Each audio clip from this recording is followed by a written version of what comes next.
as Malcolm Spinner makes its way to the Lilith Memory Lab. Shuffle. Move your things. Sorry, she was laying down in bed. And the entrance is here. Ooh. The Lilith Memory Lab is located in a largely abandoned industrial area of Sector 4. It's a drab gray building, including an office area and the dome-like memory lab itself, which you can see from the outside. The name Lilith Memory Lab is printed over the entrance. The main door is protected by an optical scanner. And when you approach the door, there is an intercom. I will push the button.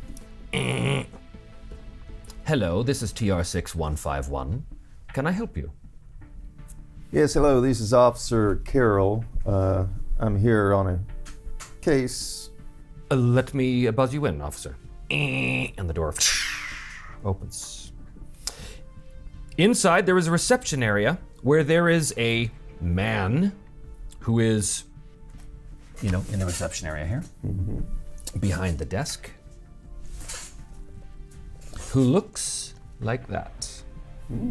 He introduces himself, now that you see him, as Terry. Can I help you with something, officer? Yes, hello, I'm Malcolm Carroll. I'm investigating a situation that occurred last night, and I needed to swing by here and look into a couple of things. I'm sure I just came from Quells. She'll verify whatever you need. Oh, there is no need for verification. Welcome. Can I be of any immediate assistance? Well, first off, I'd like to get some information on two of my colleagues, and I'm kind of looking for some deep base level memory analysis. Well, you will want to speak to Lilith Tyrell then.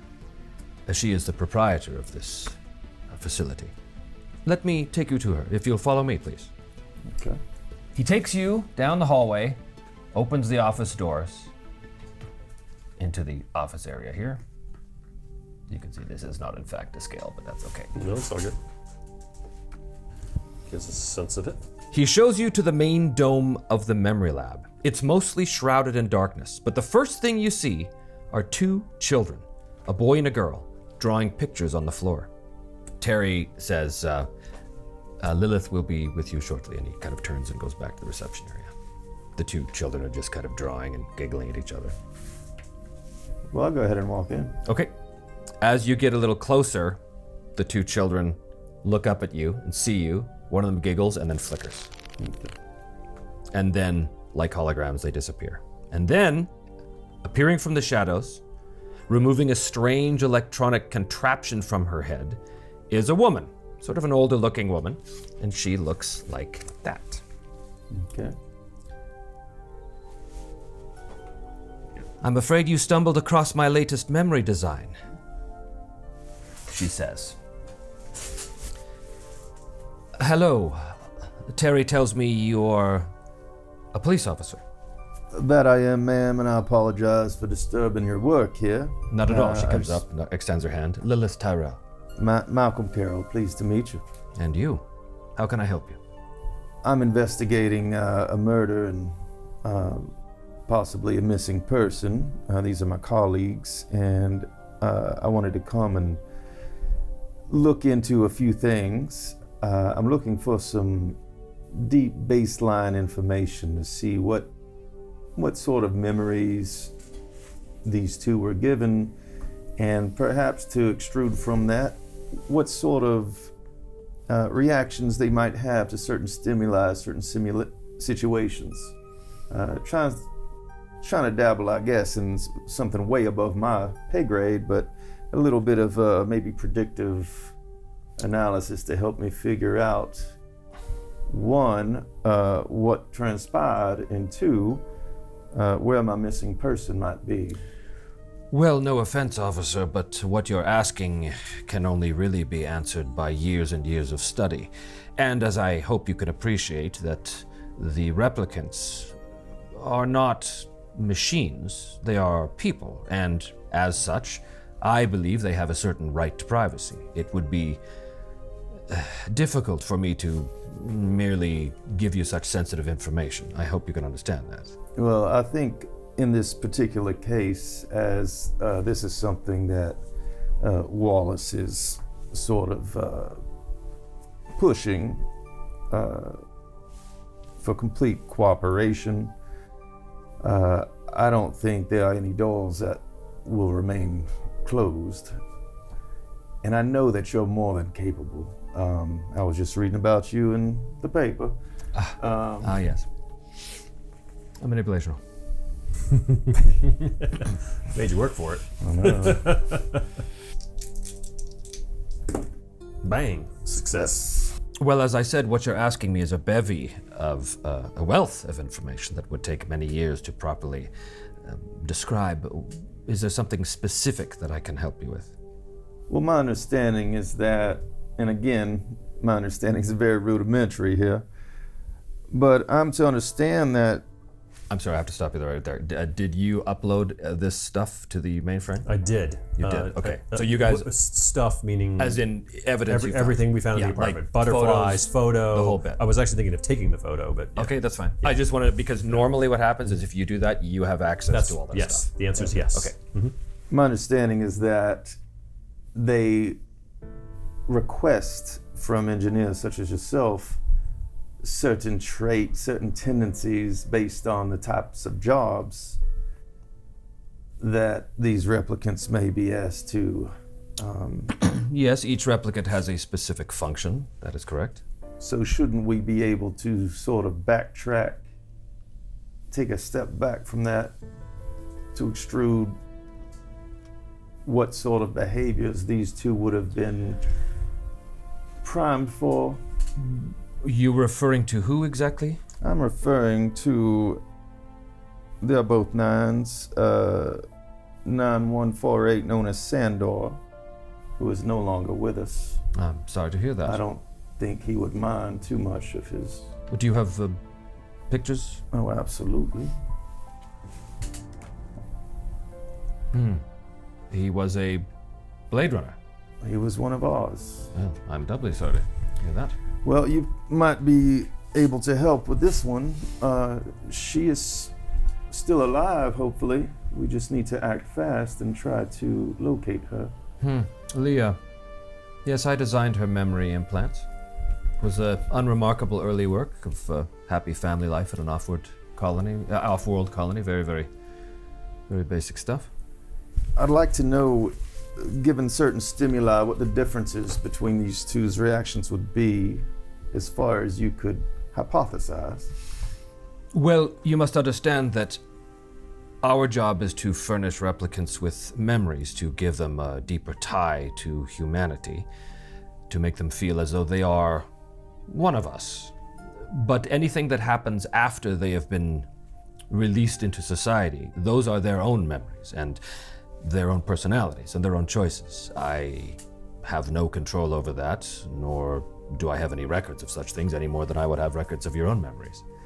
How close would the memories of these two different officers be? Oh, very different. Each replicant, each Nexus 9 is given a completely different key memory. Even though they will be perhaps Yes. doing the same function, same job. Yes, I mean, we wouldn't want a police force of automatons. I'm who not all had the speaking of the specific memories so much as I'm speaking of the goal of those memories as far as it affects their behavior, their decision making, their stability. Well, the goal is, of course, as I said, to integrate them into human society, to make them feel that they are connected to us, and to, well, frankly, to keep them in line. What about subversion amongst a 9? I don't know what you mean. Just subversive poetry. I'm not... Subversive poetry, if there is anything that is detected that is out of order, then the replicant, the 9, would be sent back to Wallace headquarters to perform a baseline test, and they would reconfigure her programming and send her back out. And when they reconfigure, how finite is that? How effective is that? Well, if you ask Wallace, it's 100% effective. And if it's not, if they fail another baseline test and are suspended? Well, we haven't had such a situation come up, and I can tell you that the Wallace Corporation would not be very happy if a Nexus 9 was malfunctioning in such a way. I would imagine not. One more thing with her, is this part of her memory? Fascinating. That image is extracted from Leah's memory implant. It's not real. Such image extractions such as these can only be done with what's called a stelline scan. It requires specialized equipment. She would have access to that as a Blade Runner. Oh, no, not at all. There are certain people who can do such things. That's done here, or is that done? Oh, no, we don't Wallace do. I mean, HQ? not typically. We certainly don't get requests for such things. Strange. But yes, no, that is a moment from her key memory. And can you elaborate on what exactly this key memory is? At that moment, there is a giggle from behind you. And as you turn, you can see that kind of peering around the corner is a little girl. And right away, Lilith says, Sarah, all right, if you're going to watch, just come out and say hello. And Sarah sort of, with her thumb sort of in her mouth a little bit, kind of giggles a little bit and walks out from behind the corner. This is my daughter, Sarah, officer. You'll have to forgive her. She's quite shy, and you can see that she's sort of keeping her distance and kind of giggling a little bit. I told you, Sarah, when Mommy's working not to disturb us. She kind of, I know, I was just bored. Oh, it's fine, Sarah. I hope you don't mind. No, not at all. I go ahead and drop down to a knee to her level. Okay, she's sort of, a little skittish. And say, well, it's a pleasure meeting you, Sarah. Hold out my hand. Manipulation. Manipulating a child. I know, it's getting dark. Success and a failure, but No, I'm that's not only if pushing you it. push. Yep. She kind of puts her hand out and takes your finger, shakes it. Hello. Hello. Are you always at work with Mama? Learning a lot? Are you gonna engineer memories yourself? She looks over at Lilith, nods, and then shakes her head. I'm sure you're a big help around here. She nods, smiles She again. doesn't actually look that much like this girl, though. No. Okay, she's not the model for that. Okay, I'll turn back to Lilith about that particular memory. Why would she want to have that printed out? I don't really know. I couldn't tell you. As I said, replicants are their own people and they're their own individuals. Can you give me the details of that particular memory sequence? As I said, it was a very unremarkable early work of mine, something very, very basic. Happy family life in an off-world colony. It's very substandard stuff, very basic. My job centers around diving into the unremarkable most of the time. I'm sure that's true.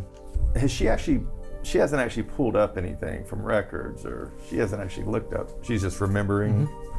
Yeah, you're just standing sort of like in between the office area and the memory lab itself. Okay. Were there any implanted memories involving poetry, books of poetry? Poetry? Not that I recall, no.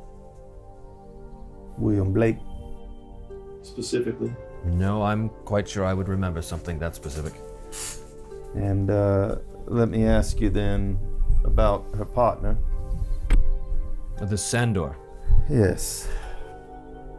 Yes, I don't recall anything particularly of interest about his key memories either. I vaguely remember designing it, but nothing of interest. My understanding is that you have information on the memories implanted, and as you say, whatever they do with their life is built on from that, is their own.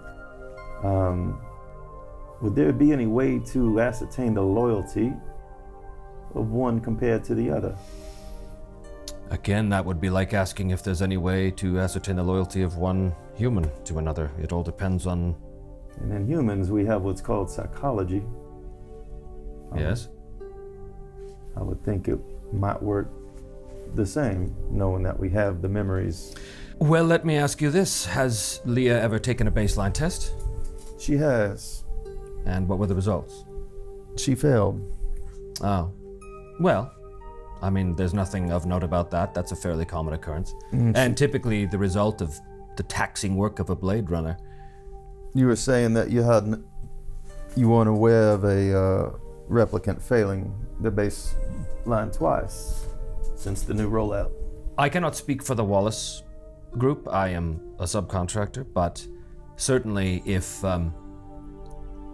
such a test was to fail, especially in a Blade Runner model, the Wallace Corporation would not want that model to be put back on the street until it was recalibrated. Of course. Precisely. Just to level with you, officer, I speak very highly of my work, and I speak very highly of the replicants that house my work, but just between you and me and Sarah here, you and I both know the replicants are not people. We are to treat them as such. Wallace tells us that they are the future and that they are our salvation, and that may be true, but you and I both know they are not really people. They are tools to help us, and they cannot truly be trusted. Well, if there's anything else that you can think to share with me to help me, like I said, we have one dead and we have another that's missing. Well, if you have a card, I will take it and call you if I think of anything that I think might be of use. All right. So this was evening, and now we're going into night. Theoretically, this is downtime, but you don't have to take it. You could push yourself if you want. I think I've got the married to the job. It allows me to go an extra shift Oh, sure. without stress. Sure. But you still have to. But I can't do that every day. I'd still have to rest after Yeah. that. So it's just kind of a one-time use. Okay. So it's up to you guys. But rest. Okay. Yeah. Crispin's gonna rest as well. At home. Yeah. So downtime is typically you're off the clock now. You're doing your own thing. Right. So you are at your apartment, relaxing, trying to get some rest, doing whatever it is that you do. Mm-hmm. Perhaps interacting with your key item or your key memory. Who could say your key relationship? But you get a vid phone call from the headquarters. It's Deputy Chief Holden calling. Shit. You've got Moreau. Moreau, Holden, listen. I need a report on the progress of the case so far, and also the performance of the other two Blade Runners working this. Yeah. I can get it. I can start that in the morning, but No, nothing quite so official. I just want your opinion. Oh. Well, we've found a lot of good information. Well, the exit wound sorry, a little nervous. So he was shot from behind. That's important, and from what appears to be standard issue Blade Runner weapon, lethal round. So that's troubling. And we found that Leah got into a cab and went to Animoid Row, but that's about it. How's Dakota holding up? Seemed a little frazzled, but Frazzled? nothing crazy. Just you know, looked a little stressed out from. Stressed out. Yeah. This is a Nexus 9 Blade Runner you're talking about. And she's stressed out. How stressed out? It's hard to say. I mean, like it's kind of a rough case. I mean, I thought I was gonna blow chunks looking at Sander there. So I don't know. Jesus Christ, Morrow, get a goddamn spine. Call him you're a Blade Runner. I'm trying, sir. I'm trying. Listen. If Dakota gets more stressed out in the future, you tell me right away. Okay. At the very least, we have to send her back here for a baseline test. Yes, sir. Keep me informed. We'll do, sir. Good. Yes, sir. Click. All right.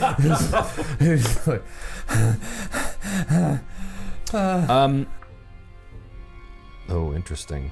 You are going to sleep. You're in your Blade Runner apartment. You're trying to get some rest. But that night, what's your key memory? Key memory is it's that some years back in a foreign land, surrounded by crowds speaking a language she didn't understand, a throng of faceless people psychologically abused her By tempting. and made her feel tempted. Right. So, that memory is all pervading in your dreams. You can't shake it, and it quickly becomes a nightmare as that memory is constantly being played again and again and again. And as the people come up to you and they're trying to speak to you, but they're speaking just gibberish, gobbledygook. It means nothing. And in your ear, it's starting to sound like static. They open their mouth and nothing but white noise comes out. But they're desperate to communicate with you. And at one point, there's this little brown-haired girl that comes up and she begins to tug on your sleeve and she looks desperate and she looks up and she opens her mouth and static comes out and static comes out. And you can see that the more static comes out, the more desperate she is to communicate with you. And at that moment, there's the sounds of gunshots everywhere. And the little girl turns around and her head explodes. And you wake up, suffering a stress 2 event. So, you did not recover any stress from this. Now you must roll against this event to see if you take more stress. So she already had 2 going Yeah, into this. correct. So are you saying I'm up to 4? Nope, here's how this works. When you take stress, you make a roll for insight, and each success eliminates 1 point of potential stress. You can push the roll, but at the risk of suffering even more stress if you roll any 1s. It's a D10 and a D6. So this is an insight check against 2, basically. Oh no. Okay, here we go. A success. Okay, so you only take 1 point of stress from this. So in addition to the 2 I already had. So, Correct. wow. All right, Bob's Bullets, the middle of the night, Los Angeles. Bullet Bob's Runner Surplus. The RDU's worst kept secret is a hawker circle retailer that's been exclusively catering to Blade Runners for decades. Here they can buy, rent, or order an evolving selection of specialized gear, such as weapons, ammunition, drones, and surveillance gear from the ill-tempered owner, Bob Gorski. When you arrive, the place is empty, except for Gorski himself. It is a pretty rundown looking place. It's the kind of place you'd expect a scumbag arms dealer to have, but he's catering to Blade Runner sometimes, right? So as you walk in, he looks up at you. Hey, we're almost closed. Isn't it a little late to be shopping? Not exactly shopping. I take it you're Bob. You take it correctly. I just need a minute of your time, and if you prefer, I can certainly purchase some wares from you. Okay. You got about 2 minutes before I decide I'm too tired to do this anymore and gonna go to bed. All right. I'm assuming it's perfunctory, but I guess I'll show my badge and Yeah, he just kind of. on my KIA, can I pull up? Do I have an image of the round, the bullet? You have an image of all the evidence you've collected? Everything? Okay. I need to see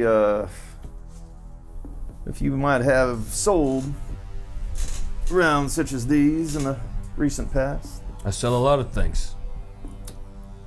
Knowing that you probably have pretty good records on ammunition sales. This is a 44 caseless. Yes, it is. Have you seen either of these two in your shop recently? Manipulation roll. Show him the 2. Good old manipulation. Or even this guy. It's the only one. Ooh, double success. Critical.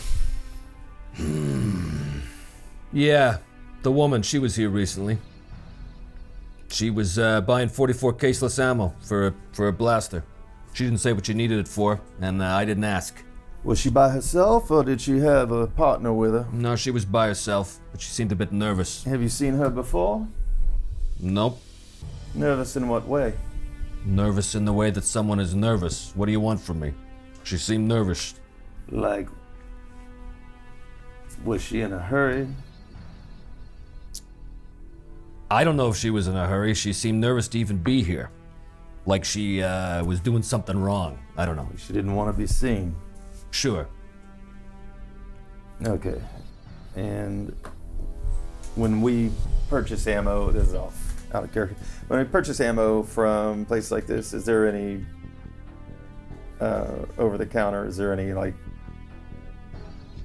names or paperwork scanned or any records? You know that Gorski is extremely careful about his customers' privacy. So there would not be any paper trails here. But I mean, for like, it's not something that the police track or anything like that. No, but again, like if you need stuff, you get it from the cop shop. Yeah. So this is like, if yeah. you're going here, people go here because they don't want a record kept. Yeah. Okay. Because it's the exact same ammo that Yep. we would have. Yep. There's nothing special about No. it other than it's off record. Okay, and she didn't purchase anything else with this. Nope. When exactly was it? This morning. This morning. Can you give me a precise time? I was just opening up, so 7:30 a.m. 7:30. That helps. And could you tell me what she was wearing when she came in? I don't know, she looked a bit like you. I mean, she didn't look like you. I mean, she was wearing what was obvious to me to be, look at me, I'm not really a Blade Runner undercover. Once you know what to look for, it's pretty hard to miss. Outside of Blade Runners, I imagine you have quite the colorful crowd coming through here. I would imagine I do. I wouldn't be able to tell you anything about that, though. I'm almost out of your hair, Mr. Gorski. Can I show you one more? This gentleman here. Nah, nothing. Don't know Haven't him. seen him. All right. Well, I will definitely pop by sometime. I live pretty close by. I'm so pleased. Have a nice evening, sir. Okay, so we go to the morning shift of day 2. You recover 1 lost point of resolve in a shift of downtime. Except for you. Right. Except when you have nightmares. Also, if you carry your signature item with you, you can, once per game session, use it to immediately recover 1 point of resolve without the need for downtime. Yeah, so I'm at 3 resolve right now. Yep. And I've got a max of 4. Yeah. So 1 more and it's baseline time. Yes. So this is the time for using such signature So, items. okay, so the signature item is the Nexus 6 emotional normalization manual. It's almost like reading through it. It's like a guided meditation or something. It's yeah. So when she wakes up, she will reach for the manual and find a favorite passage in there on controlling compulsions, and we'll read from that and use it to relax her mind. Okay, all right. Well, you get the point back then. Okay. That's that session, or this session. Okay. So, what is the plan for morning shift of day 2? Malcolm's gonna take a nap. Okay, so Did you're you- doing downtime? Yeah, I'm gonna Did- do my downtime. You did an extra shift though, right? He did. You did, yeah. Yeah. Right? So you kind of have to Cool. downtime it now. Yeah. All right. So as you are doing that, you get a call. Just as you're waking up and you're engaging with the item and you're looking at the N6's emotional capacity, the whole bit. When your vid phone calls, and it's Holden. Good morning, Deputy Chief. What can I do for you? He holds something up in the vid phone. What the hell is this? Get down here now. Click.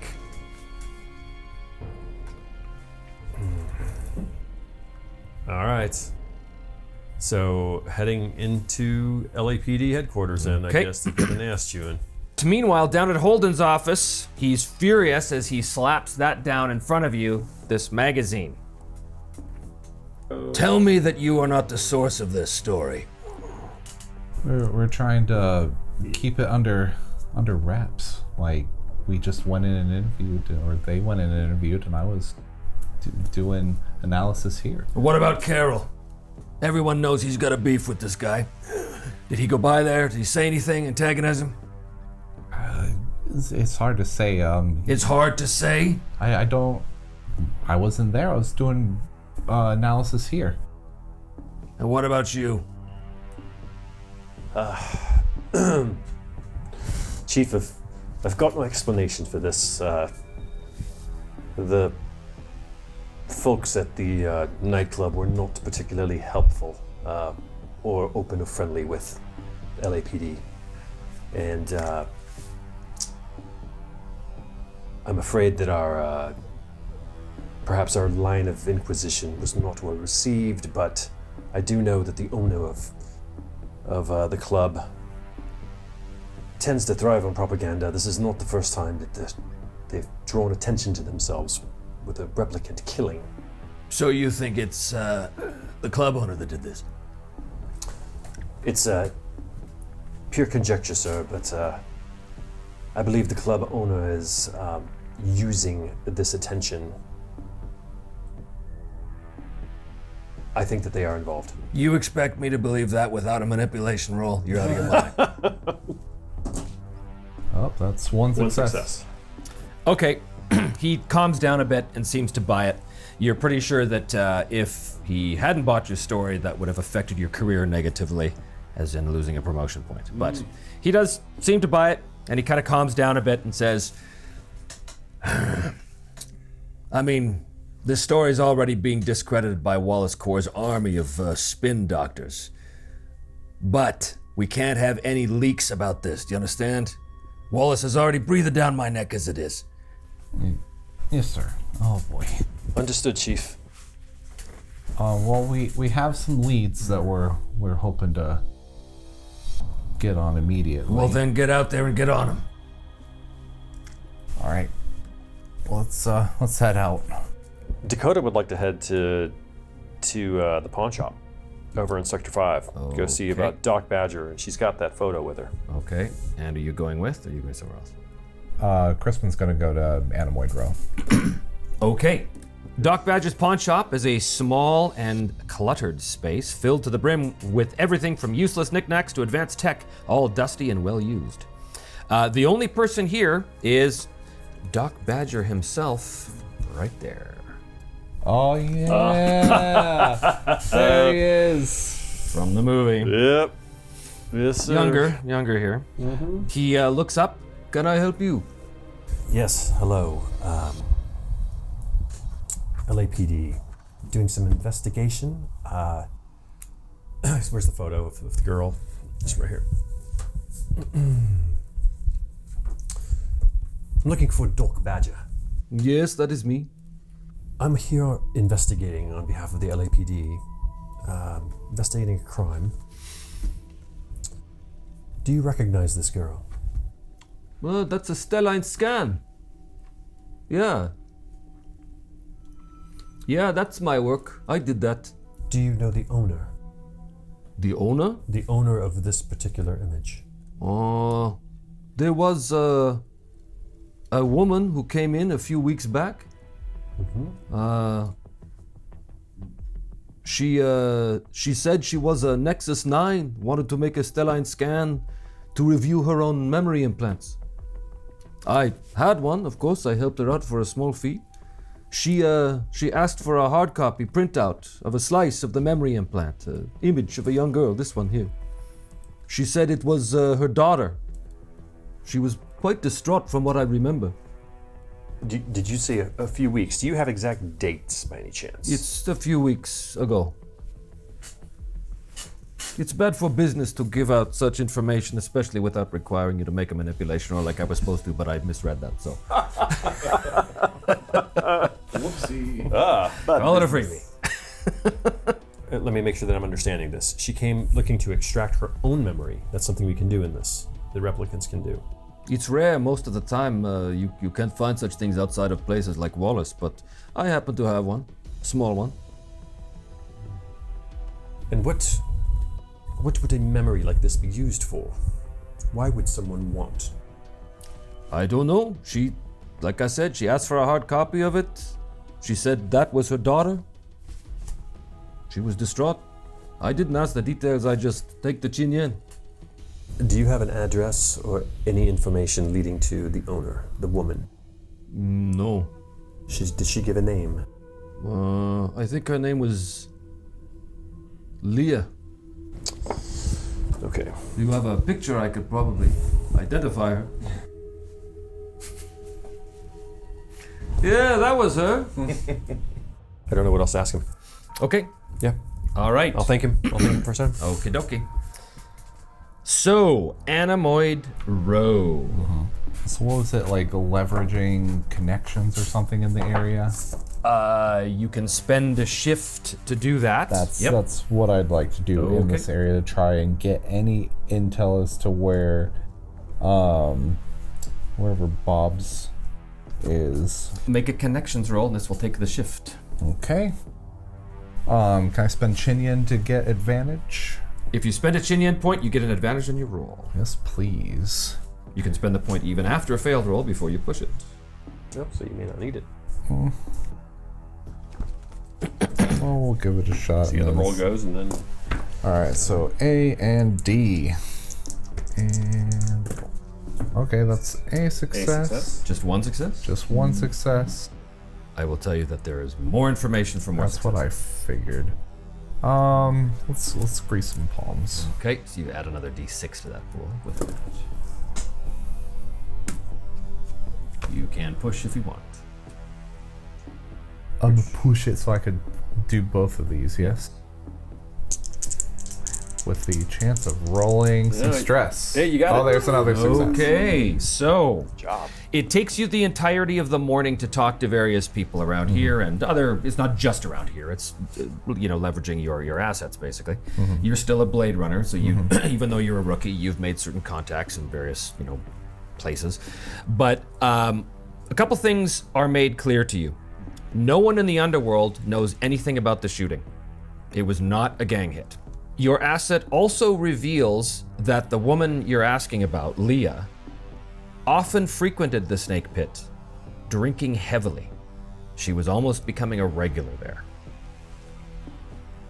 Interesting. And what I've been able to find a lead in this area of her leaving the gun shop. That's what you find by leveraging your assets. Cool.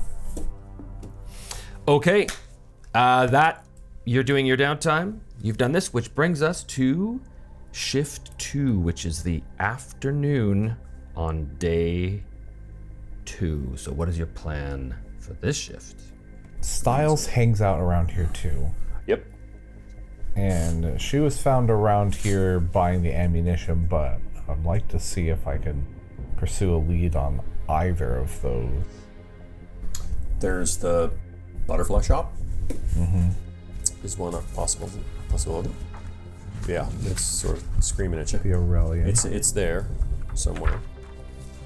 We still haven't messed with Jilla.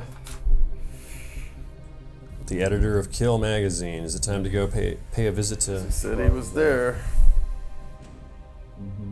Should I be there or should I not be there? Probably should not. Has our APB on? Turn up anything? No. Nothing's turned up on our APB. Okay.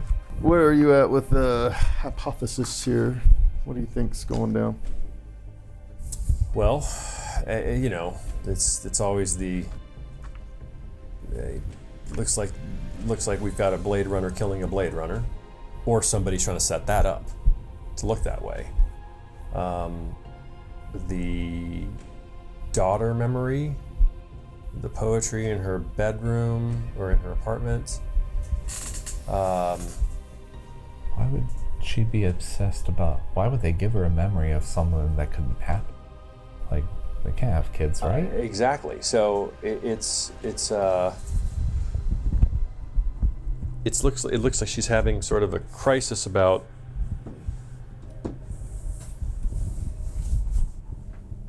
her creator. Clearly seems to be a clique of replicants at the club that are willing to protect each other because they're obscuring information and trying to protect what's his name, who's obviously pro-replicant. Trying to push everything off on the human empathy group, which to me is kind of feels like a red herring. We should still go and talk to him and see. But we never really learned much about the dead Blade Runner. Mm-hmm. You know, why would he have been targeted? Why would that's what I was trying to get from the memory motive banks is whether he would be more loyal, right? In his, programming. Maybe she had some looser parameters. Well, I mean, then there's also the fact that they were hunting a Nexus 8. Like,